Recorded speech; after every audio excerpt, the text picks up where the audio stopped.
기업은 직무 중심으로 사람을 뽑고 있습니다. 왜냐고요? 이런 사람들이 운전하는 사람이에요. 근데 여러분이 제시할 수 있는 직무 관련된 게 뭐가 있죠?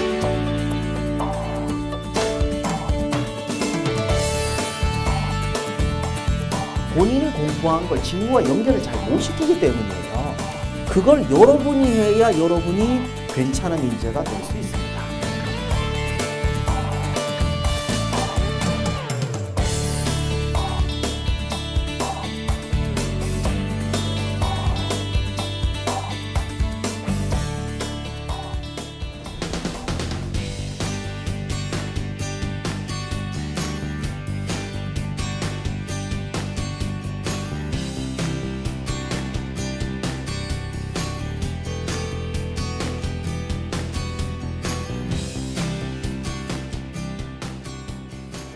네, 안녕하세요.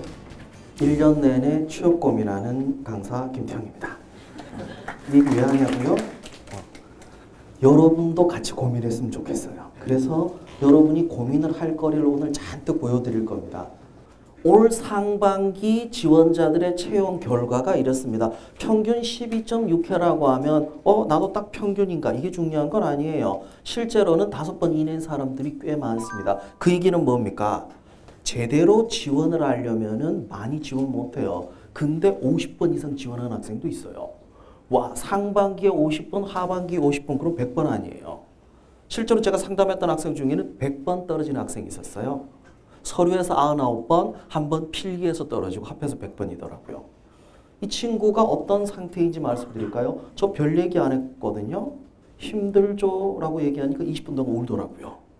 생각해보면 1년에서 1년 6개월 동안 주구장창 떨어지기만 했어요. 더 큰 문제는 뭐냐면 처음부터 발생했던 문제를 100번이 될 때까지 해결을 못했습니다. 그래서 계속 떨어졌던 거예요. 그걸 찾지 못하면은 다음에도 마찬가지겠죠. 서류 2번 합격했대요. 평균 12번에서 2번. 그러면 경우의 수를 늘려서 24번 하면 4번이 될 거라고 생각하세요? 아니, 그렇지는 않습니다. 더 문제는 뭐냐면 34.1%는 지원한 거 다 떨어졌어요. 저주는 아니고 왜 그런지 모르면은 이게 남의 얘기가 아닐 수도 있습니다. 면접까지 간 거 겨우 한 번 조금 넘습니다. 한 번인데 확실하게 합격해야 되지 않을까요? 사실 제가 면접을 가장 강조하는 이유 중에 하나가 뭐냐면 면접 때 떨어지면 데미지가 커요. 서류 떨어지잖아요. 한 10번 넘어가야 조금 와요. 필기요? 2-3번 정도 넘어가야 와요. 면접요? 한 번에 훅 옵니다. 임원 면접에서 떨어졌던 학생 중에는 강남대로에서 술 먹고 길에 뛰어든다고 했던 학생도 있어요. 그 친구 어떻게 될게요? 냅뒀어요. 절대 안 뛰어들어. 뛰어들려고 작정한 학생은 얘기 안 해요. 잘 됐어요. 그때 너무 힘들었다 그러더라고. 데미지가 큰 만큼 기회가 많이 안 와요. 확실하게 잡아야 되는 건 서류 필기보다 오히려 면접이 아닌가 싶네요. 이거 착각하시면 안 됩니다. 5.4개월에 다 합격한다는 얘기가 아니라 상반기에 5.4개월이란 얘기예요. 평균적으로 1년 넘어가는 건 누구나 다 알고 있는 얘기가 아닌가 싶네요. 대기업 공채는 아주 간단해요. 서류 통과하면요, 필기 볼 수 있습니다. 필기 통과하면요, 면접 볼 수 있어요. 면접 통과하면 합격해요. 쉽죠? 안 떨어지면 돼요. 어디서든지 안 떨어지는 방법을 찾으시면 됩니다. 어디든지 빼먹으면 거기서 떨어져요. 서류에서 떨어질 수도 있고 면접에서 떨어질 수도 있고 필기에서 떨어질 수도 있고 빠진 게 없으면은 통과할 수 있겠죠? 그건 감안하셔야 돼요. 왜 제가 이 3가지를 다 신경 쓰라고 강조하냐면 보통 하나만 신경 써요.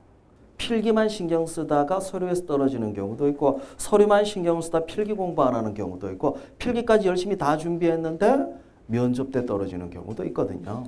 왜 회사들이 우리를 힘들게 하냐 그 얘기 좀 보도록 합시다. 기업도 공채 축소하면 구직자들이 힘들어할 거라는 거 모르는 건 아니에요.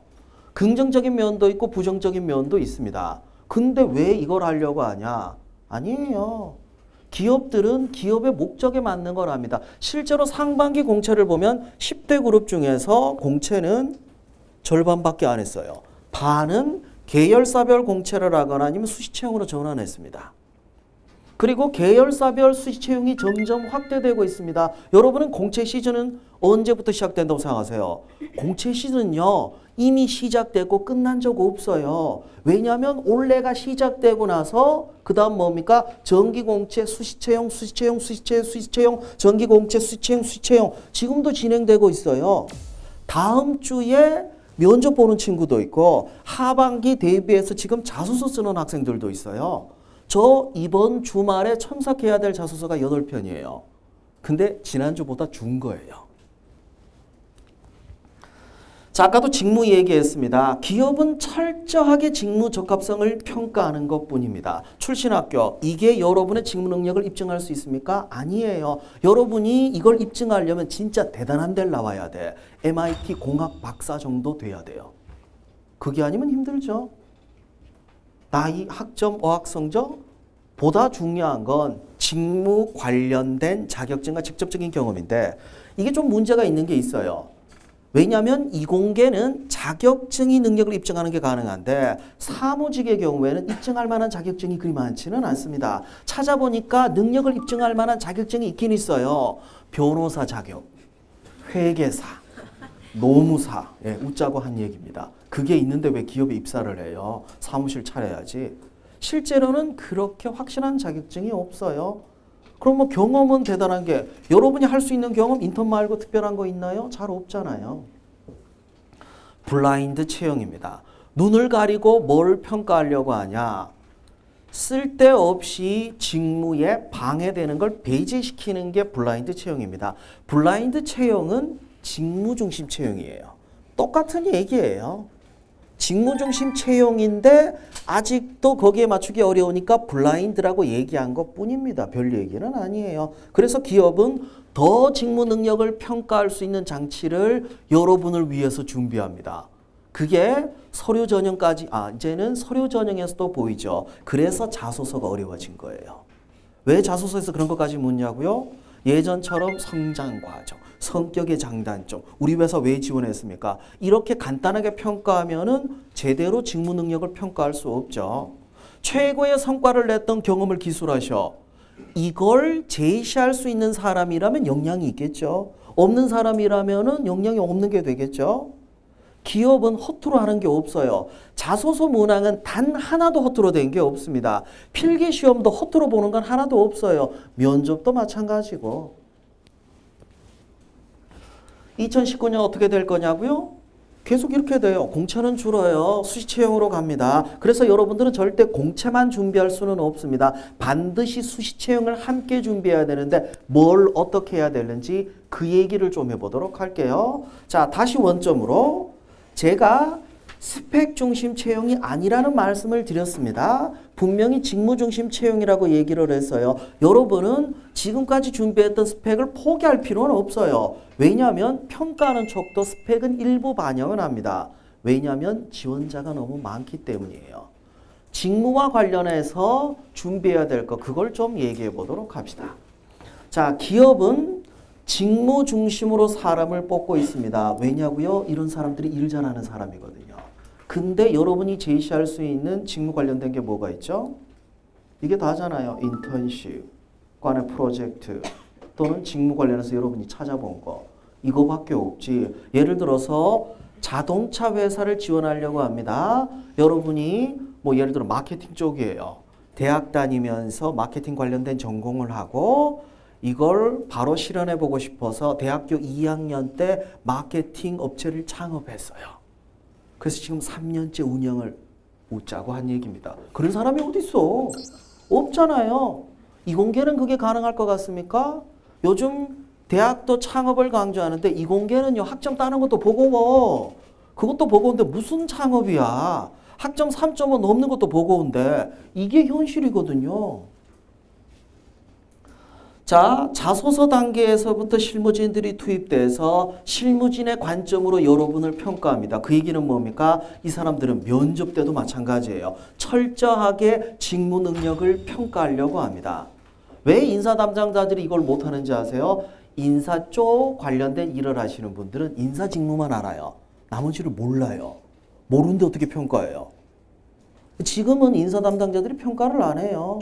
가끔 그런 경우가 있습니다. 인사 담당자나 인사 담당자 출신들이 직무에 대해서 설명을 해줄 때 이해가 잘 안 되는 이유가 자기가 경험한 게 아니어서 그래요. 경험을 한 사람도 설명하기 어려운데 경험 안 한 사람이 어떻게 설명을 하겠습니까? 그건 좀 어렵죠. 안 넘어가네. 자, 수시 채용을 기업이 하는 이유 말씀드릴게요. 기업 입장에 맞기 때문이에요. 기업 입장이 뭐냐고요? 이거예요. 지금 필요한 인재를 뽑는 건 정기 공채가 안 맞아요. 그것도 그룹 통합해서 공채를 보게 되면 따라가지 못하는 거예요. 그럼 언제까지 기다려야 되냐? 아니요. 지금 이미 시작을 하고 있어야 돼요. 그러다가 공채 뜨면 그때 지원하는 거죠.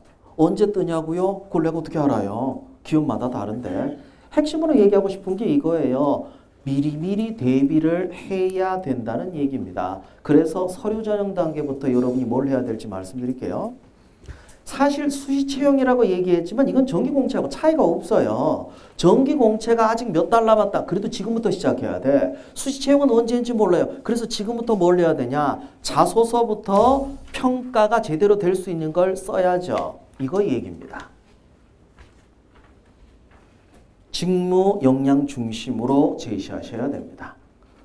여러분의 직무를 충분히 파악하고 어떻게 준비했는지를 제시해야 돼요. 직무에 대한 분석 없이는 직무와 관련된 자기소개서를 쓸 수는 없어요.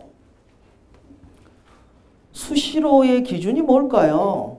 네, 심심할 때마다 보셔야죠. 여러분이 관심을 가지고 있는 기업이라면 이 기업의 동향도 파악하고 이 기업이 수채용 언제 뜨는지 그것도 파악을 해야겠죠. 늘 대비하고 있어야 된다는 얘기가 이미 시작이 돼 있어야 돼요. 언제 공채가 뜨더라도 여러분은 준비가 돼 있는 상태여야 됩니다. 그래야 기회가 옵니다. 이건 수시채용뿐만 아니라 정기공채도 마찬가지예요. 공고 뜨고 시작하면 늦죠. 자, 전형을 좀 복잡하게 얘기했는데 이건 딴 건 아니에요. 비포 애프터가 바뀐 차이점에 대한 얘기입니다. 서류 전형에서부터 공고부터 얘기할게요. 공고에 상세하게 설명이 나와 있어요. 우리 기업들도 가능하면 상세하게 나와 있는데 문제가 뭐냐면 여러분이 정기 공채 때 시작을 할 때는요. 절대 상세하게 못 봐요. 왜냐고요? 이번 주에 자소서 써야 되는 게 5군데예요. 근데 공고문을 어떻게 다 자세히 볼 거예요? 공고문에는 필요한 게 뭔지를 꼼꼼하게 제시합니다. 인사 담당자들이 가장 많이 하는 얘기 중에 하나가 뭐냐면 지원자들이 난독증이냐고 얘기해요. 글을 못 읽라. 분명히 공고문에 제시가 돼 있는데도 불구하고 딴소리 한다는 얘기를 많이 합니다. 공고문의 양이 많아서 그래요. 직무 중심 채용을 하게 되면 꼼꼼하게 많이 집어넣거든요. 서류 전형도 직무 중심으로 평가를 합니다.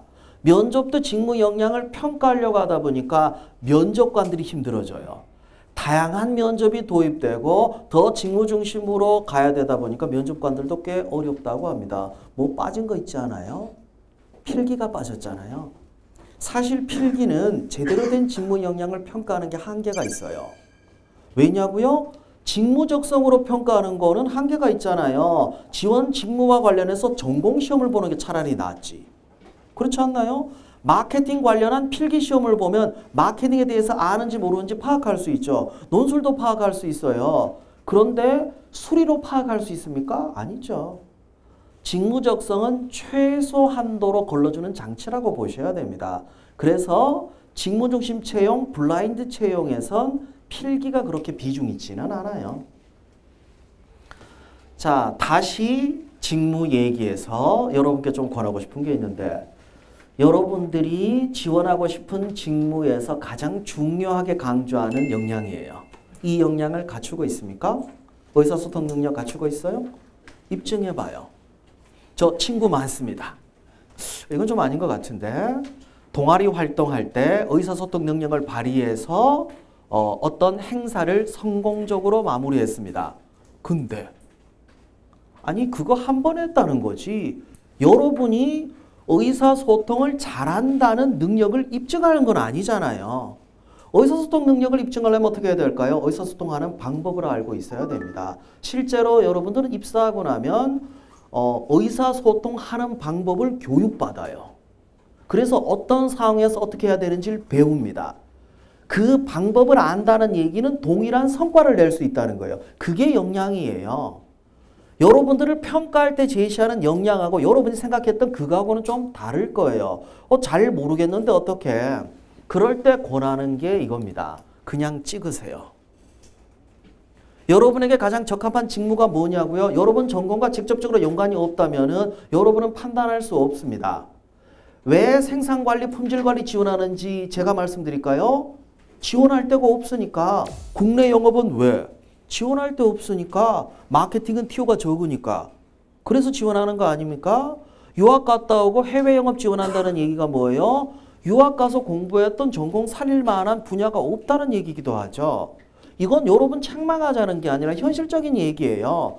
기업은 직무 중심으로 채용을 하려고 하는데 직무와 관련해서 준비된 게 없다면 어떻게? 일단 3개를 찍으세요. 3개를 찍으라는 게 직무, 어떤 기업의 직무, 그럼 이 기업이 속해 있는 산업이 있겠죠. 직무, 기업, 산업에 맞게 3개 정도만 찍고 지금부터 조사합시다. 찾아서 여러분이 여기에 맞는지 아닌지를 만들어가는 게 맞지 여러분에게 딱 맞는 거 없어요. 지금 상태에서 여러분의 가능성은 0.1%냐 0.2%냐의 문제예요. 0.2%를 선택한다고 해서 합격할 수 있는 건 아니거든요. 그래도 조금 범위를 하다 안 돼서 이런 것도 정리해 봤거든요. 많이 뽑는 순서대로예요. 아무래도 많이 뽑으니까 좀 낫겠죠. 마케팅이 영업관리보다가 적게 뽑는다고 해서 마케팅은 지원할 필요가 없냐? 어차피 지금 현 상태에선 독인 객인이에요. 직무, 기업, 산업을 찍고 이제 슬슬 조사를 해야죠. 슬슬 조사하기 위해서 기업 자료를 좀 봅시다. 이거 삼성에서 제시하는 직무에 대한 내용인데 사전적 정의밖에 없습니다. 바로 이해가 됩니까? 연구개발 쪽에서 한 15년 정도 일하신 분들은 바로 이해가 돼요. 여러분을 위한 건 아닌 것 같아요. 좀 자세히 설명해 주면 안 되나? 그래서 자세히 설명해 주는 기업도 있습니다. SK의 경우에는 상세히 설명해 줘요. 근데 경험담이야. 좀 구체적으로 할 건 없냐? 인터넷에서 좀 벗어나도록 합시다. 무슨 얘기냐면 이 회사와 관련해서 직간접적인 활동을 통해서 찾는 것도 하나의 방법이에요. 대학 재학 중이라면 대학에서 할 수 있는 것들도 있습니다. 그게 아니라 하더라도 온라인으로 하는 서포터 활동들도 있습니다. 이거라도 해야 여러분들이 인연을 만들 수 있죠. 취업 멘토가 어떤 사람이냐? 여러분이 하고 싶은 그 직무, 실제 그 직무를 하고 있는 사람이 취업 멘토입니다. 구할 수 있는 방법이 뭐냐고요? 의외로 쉬워요. 아버지 계신 회사에 지원하시면 아버지가 취업 멘토입니다. 아는 선배 없어요? 교수님한테 한번 여쭤봐요. 아는 선배 알려주실걸요? 여러분은 학교에서 이 직무를 배운 게 아니잖아요. 그러면 직무 멘토를 꼭 구하세요. 특히 직무 멘토는 면접 단계에서 참 욕이 날 거예요. 이런 것들을 정리해서 어떻게 합니까? 다시 재구성하셔야 돼요. 재구성해서 글로 쓰면 자소서고 말로 하면 면접 되겠네요. 보통 취업과 관련해서 이 얘기 많이 합니다. 자신만의 특성화. 근데 기본적으로 남들은 어떻게 이러면 안 되죠. 일단 여러분의 경쟁자가 필요한 건 다 찾으세요. 그 안에서 여러분의 차이점을 찾으셔야 되는데 차이점은 처음부터 찾을 생각은 하지 마세요. 아직은 없으니까요. 객관화는 뭐냐면 누가 보더라도 이해할 수 있는 이야기를 해야 됩니다. 근데 대부분 자기만 이해할 수 있는 얘기를 많이 하죠. 그 갭에 대해서는 자소서 때 얘기 좀 해볼게요. 면접은 실질적으로 도움되는 걸로 가야 됩니다. 여러분의 문제점 파악하는 거 어떻게 하는지 이따 가르쳐 드릴게요. 그리고 반복 연습을 해야 되는데 어떤 걸 어떻게 하는지 모르면 진행할 수 없습니다. 하지만 궁극적인 문제가 있죠. 여러분의 경험은 다른 누구나 가지고 있는 뻔한 경험이에요. 이게 없어요. 이게 뭐냐면 본질적인 직무 능력이에요. 평가하는 분들이 보는 직무 능력은 이런 것들입니다. 없는데 어떡하냐고요? 이걸로 여러분의 경험을 해석하시면 돼요. 자, 여러분의 경험 중에 직무와 연결되는 걸 한번 만들어 보도록 합시다. 영어 영문과 졸업했어요. 인사 직무 지원하려고 합니다. 영어 영문과에서 공부했던 거하고 인사 직무하고 관련된 게 있어요? 없다고요? 없으면 4년이 날아가요. 여러분의 4년은 이 직무하고 무관한 시기야. 4년에 공백이 생기는 거예요. 그냥 학교 졸업한 거지 직무 관련된 게 없어요. 그럼 이 4년을 어떻게 하면 살릴 수 있을까? 영어 영문과에서 하는 강의를 찾아봤어요. 강의 내용 중에 보면 셰익스피어가 꼭 들어가더라고요. 그럼 왜 이걸 공부하는가 찾아보니까 셰익스피어 읽어주는 남자라고 셰익스피어 관련된 동호회를 운영하는 사람이 쓴 책이 있어요. 그 책을 보니까 셰익스피어의 희곡에는 모든 인간의 캐릭터가 다 들어있대요. 셰익스피어가 위대한 이유는 셰익스피어의 문학을 통해서 인간을 이해할 수 있기 때문이죠. 인간의 본질을 이해하는 게 셰익스피어 영어 영문과라면 이걸 토대로 해서 인사 직무를 잘하는 것도 불가능한 건 아니죠. 이렇게 얘기하니까 되대요. 그럼 또 이런 얘기예요. 난 중문과인데 중문학도 분석해보면 그런 내용이야. 어차피 인문학은 거기서 거기에요. 실제로 외국은 인문학 출신들도 우대해요. 우리가 우대하지 않는 이유는 뭐냐면 본인이 공부한 걸 직무와 연결을 잘 못 시키기 때문이에요. 그걸 여러분이 해야 여러분이 괜찮은 인재가 될 수 있습니다. 자, 구체적인 준비 과정에 대한 얘기합시다. 제가 아까 강조했던 걸 묶어서 얘기할게요. 여러분이 면접 때쯤 만날 사람들은 이거 다 된 사람이에요. 직무 분석도 있고 산업 분석도 있고 기업 분석도 있고 자신에 대한 분석도 되어 있습니다. 뭐라도 하나라도 빠져 있으면 서류나 면접에서 문제가 발생됩니다. 성격의 장단점 왜 물을까요? 자신에 대해서도 파악을 못하는데 어떻게 좋은 인재예요. 근데 보통 성격의 장단점이라면 자소서나 면접 때 어떤 식으로 쓰려고 합니까? 딴 사람들은 뭐라고 쓰나요? 이거 많이 물어봐요. 그리고 어디서 들어보니까 단점은 극복 한겨야 돼.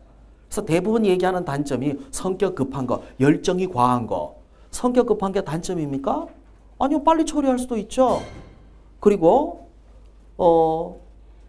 극복을 했다고 하는데 문제가 뭐냐면 성격의 장단점을 읽어보면요. 10명 중에 7, 8명이 비슷한 얘기를 해요. 그 얘기는 뭡니까? 자신에 대해서 성찰을 못하고 있다는 게 돼버리죠. 다시 말해서 별로인 지원자가 돼버릴 수도 있습니다. 자, 뭘 분석해야 되냐? 취업 포털 사이트, 기업처 홈페이지 관련된 카페, 뉴스 이건 기본적으로 다 하죠. 이런 꼼수도 많이 써요. 이 회사 관련된 뉴스를 언급하면서 이 회사에 예전부터 관심 가진 척합니다. 통할 거라고 생각하세요? 절대 안 통해요. 여러분이 단편적인 뉴스 몇 편을 가지고 이 회사를 이해한다는 건 말도 안 되는 얘기죠. 진짜 차별화는 이 기본이 아니에요.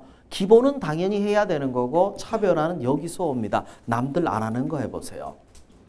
교수님을 통해서 선배를 알아보고 그 선배에게 물어보는 것도 하나의 방법이죠. 인맥을 다져보세요. 인사 담당자들이 은근히 요긴하긴 합니다. 채용 박람회 때 갔을 때는 큰 게 도움은 안 될 거예요. 그때 연락처를 하나 따두세요. 그리고 따로 연락을 해서 제가 마케팅 쪽 지원하려고 하는데 그쪽 직원 아는 분 한 명 소개시켜 달라고 떼써봐요. 그게 낫지. 없으면 만들어야 될 거 아니에요. 그게 노력이고 그게 여러분의 열정이 아닐까요? 남들하고 똑같이 뭐 채용 박람회 때 본 거, 뉴스 본 거 이런 거 얘기하면서 이 회사의 열정을 가지고 이게 먹히겠습니까? 인사 담당자를 한 달 동안 계속 괴롭혀서 겨우 마케팅 담당자 알게 돼서 그분의 조언을 받아서 뭘 했다. 이게 먹힐까요? 여러분의 경험은 여러분이 만들 수 있는 것들이 많습니다. 자, 그리고 사보입니다. 이 회사에서 일하고 있는 사람들이 어떤 생각을 하고 어떤 행동을 하고 있는지, 어디 관심을 가지고 있는지 사보에 많이 있죠. 자, 지금 여러분은 이 회사에 확신은 없어요. 근데 이 회사에서 15년 동안 근무했고 이 회사에서 주는 상을 탄 사람 인터뷰 기사를 보니까 이분이 15년 동안 근무하면서 이 회사의 자부심을 어떤 면에서 갖게 됐는지 이걸 얘기한 게 있다고 합시다. 어떤 게 더 먹힐 것 같아요? 여러분이 포장한 게 먹힐까요? 이분이 얘기한 가치관이 더 먹힐까요? 그게 더 먹히겠죠. 베끼세요. 아니 어차피 여러분 이 회사 갈 이유가 없어요. 삼성전자가 우리나라 최고의 회사이기 때문에 여러분이 지원을 왜 해요? 아니 여러분을 뽑을 이유는 아니에요. 집에 차가 현대차라고 여러분이 현대차에 지원할 이유는 없습니다. 그게 말이 된다고 생각하시면 드라마 좋아하는 어머니께서 MBC 드라마 PD가 되겠다고 지원하실 때 응원하세요. 그건 아닐 거 아니에요. 평가하는 사람 기준으로 보시면 어쩌면 당연한 얘기일 수도 있겠네요.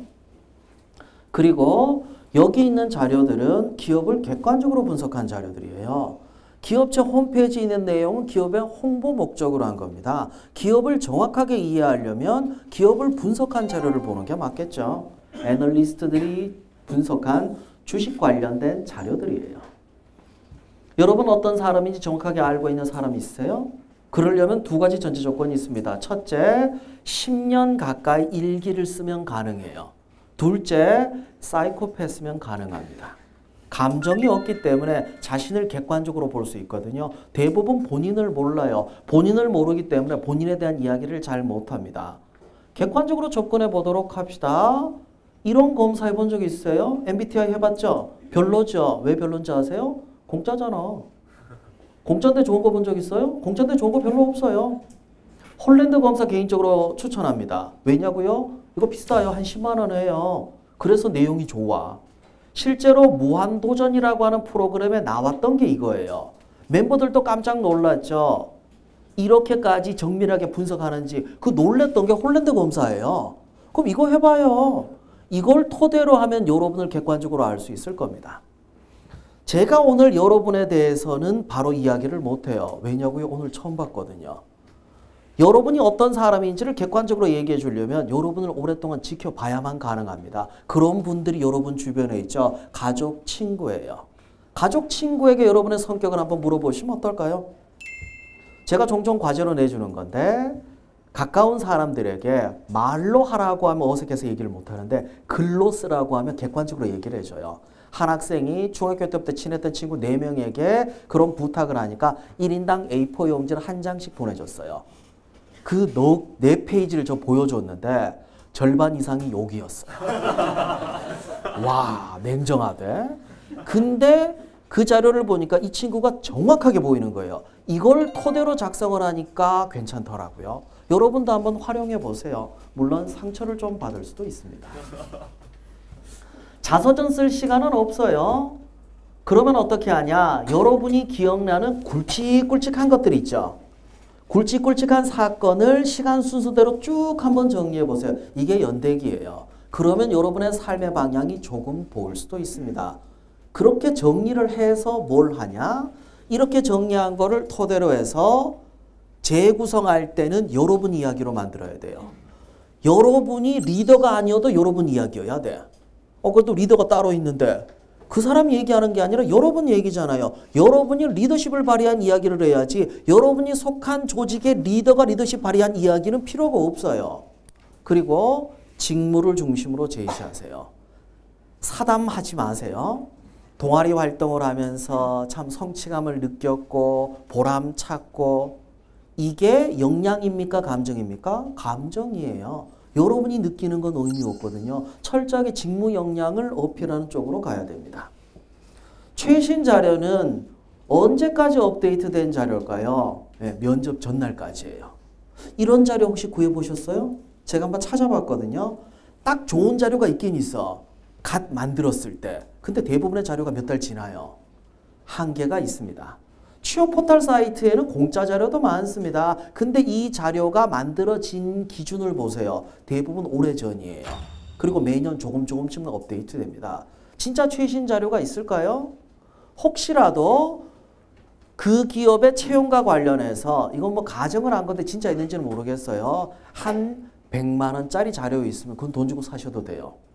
왜냐고요? 100만 원짜리 자료인데 별로면 욕 많이 먹고 소송 당하거든요. 근데 그런 자료가 없어요. 대부분 10,000원 미만입니다. 퀄리티가 떨어져요. 여러분이 업데이트 하시는 게 더 나을 겁니다.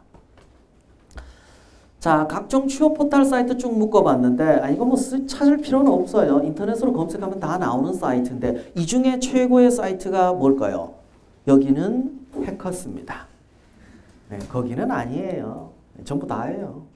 왜 그러냐면 이 사이트들은 여러분에게 정보 제공해서 수익을 내는 게 아니에요. 여러분에게 얻은 정보를 기업에 제공해서 수익을 냅니다. 혹시라도 한 달에 한 20만 원 정도 비용을 받고 여러분에게 정보 제공해주는 그런 사이트가 있다. 그럼 이용하세요. 없어요. 그런 건.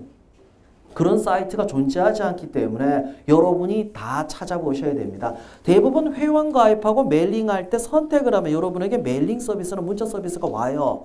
그걸 이용하는 것도 하나의 방법이 아닐까 싶네요. 정리합시다. 여러분이 지원할 기업이 반도체 회사다. 반도체 업종이 어떤지를 정리해야겠죠. 그래서 각종 경제 관련된 기관들을 뒤져야 돼요. 삼성경제연구소 진짜 잘 돼 있어요. 대부분 공짜 자료입니다. 기업의 실적과 전망은 기업 홈페이지에 한정되면 안 됩니다. 이 기업을 객관적으로 분석한 자료들을 꼭 찾아보셔야 됩니다. 제품과 서비스를 구체적으로 찾아보셔야 돼요. 이 회사에서 만들고 있는 제품이 뭔진 잘 모르지만 열심히 일할게요. 이거 웃긴 얘기거든요. 이 회사를 안다는 얘기는 이 회사의 제품을 이해한다는 얘기이기도 합니다. 그리고 직무 관련해서는 끊임없이 자료를 찾아보는 것 이외에는 큰 방법은 없습니다. 입사하고 나서 어느 순간 여러분 그때 이해가 될 거예요. 아, 이 직무가 이런 거구나. 마케팅이 이런 거구나. 이해할 때 그때 여러분은 면접관이 될 수 있을 거예요. 근데 입사 시험은 직무를 완벽하게 이해할 수는 없어요. 이 모든 걸 다른 사람보다 조금만 일찍 시작하세요. 우리는 대부분 비슷한 능력을 가지고 있습니다. 비슷한 능력을 가지고 있으면 남보다 미리 시작하는 것 이외에는 특별한 방법이 없어요.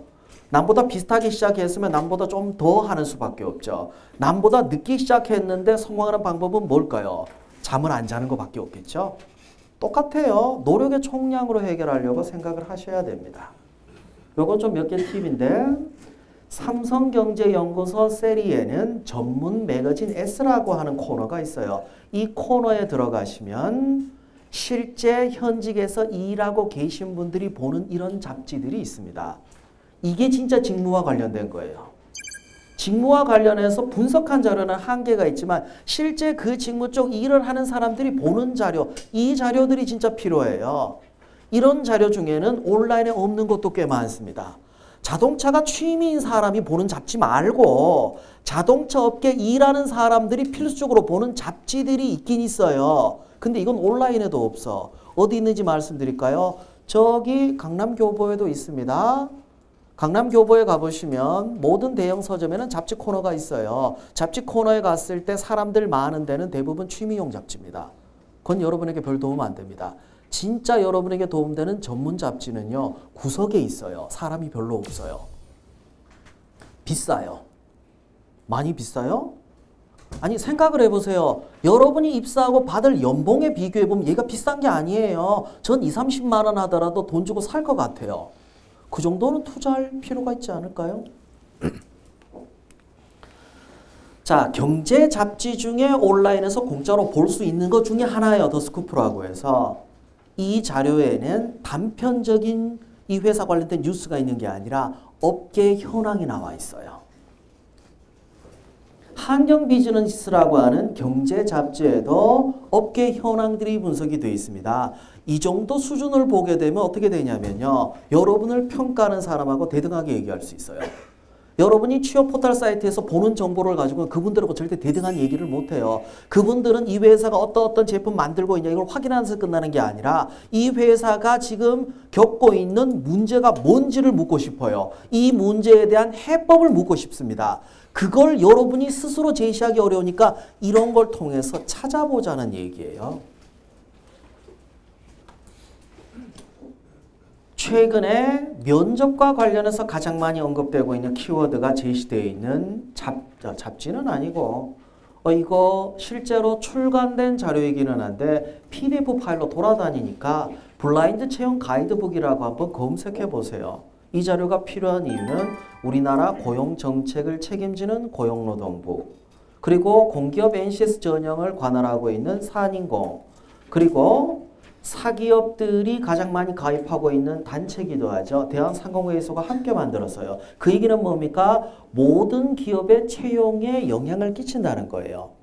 블라인드 채용은 직무중심 채용을 하자는 거라고 했죠. 결국 직무중심 채용의 평가 기준들이 상세히 나와 있습니다.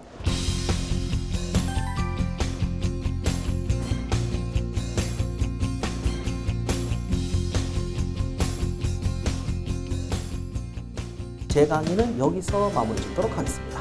감사합니다.